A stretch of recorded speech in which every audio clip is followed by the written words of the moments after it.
Hey guys, Fox here. And since for the first time since really the announcement that a CBA was in the works, we have finally found some sort of news from the about the USFL year 2.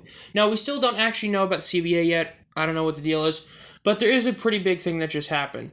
The USFL has just inked a deal to become the official and only partner with Hub Football.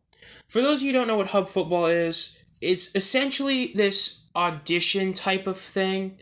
It's basically a way a lot of players can get out there, as it's run by a bunch of former coaches and stuff like that, with the main guy that created it being Don Yee. So the camp itself is something that has a lot of athletes. As you can see here, it's a brainchild of NFL agent Don Yee. The camp presented by Hub Football has to date run events for 606 athletes in its camps, and that 154 of them have signed professional contracts. Now, I don't know a ton of the guys who are there. I know guys like Darius Geis, if you remember him, has been in it before and stuff like that.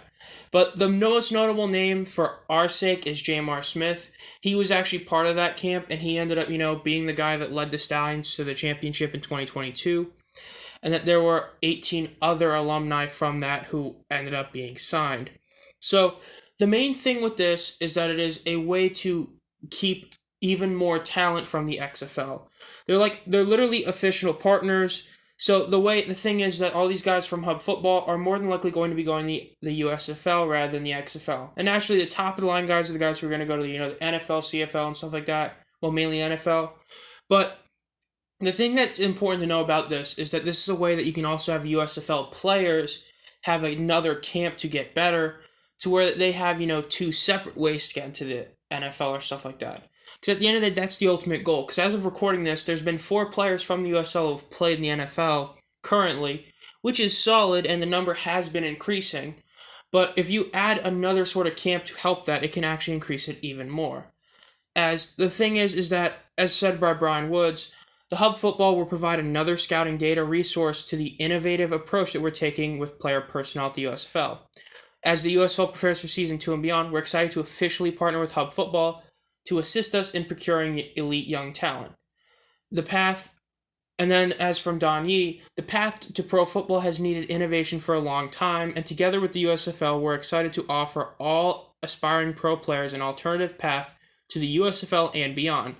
The partnership is just the first step towards creating a unique discovery opportunity for the best of the next generation of football talent. So, for those who don't know what Hub Football camps, another description from this article from Sports Illustrated. Hub Football camps are opportunities for free agents, college players 2 years removed from high school, and elite athletes from other sports to participate in an NFL OTA-style workout. This is led by current and former NFL and FBS college coaches. Prospective players take part in on-field work that focuses on technique and highlighting their individual skill sets. The camp rosters are curated to present only the best young players to coaches and scouts, with each event averaging approximately 40 players. The next camp is going to be November 13th at DeVore Stadium at Southwestern College in Chula Vista, California.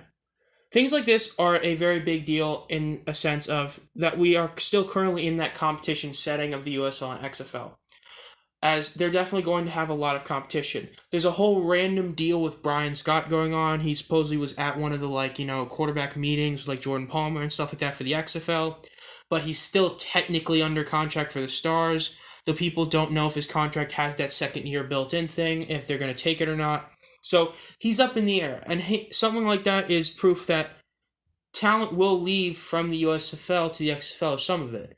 But as we've discussed before, the USFL has done their best job to keep that talent that they want staying there. And then doing this also makes it to where less talent is apt to go to the XFL and more apt to go to the USFL. This is a very smart move by the USFL guys, and it shows that they truly do know what they're doing, as it seems like this is definitely a plan that they keep on chugging forward. They've had a couple things, deals with the NFL, just like the XFL has had, so that they've always been keeping up with the XFL in terms of NFL partnerships, but the more outside partnerships they can get, the better for them as well. The more talented players they can get for their league, the better it is for them and the worse for the XFL. So I think this is pretty cool news. It just kind of came out of nowhere, and I just saw it on, videos coming out about it. But that's pretty much it for now. More news should be coming soon, as, the draft, this next season in the draft is getting closer. So we'll wait and see. But as always, this has been ZomFox. If you enjoy this content, we'll be notified as soon as I upload any videos. Make sure to subscribe and hit the bell. And as always, have a great night.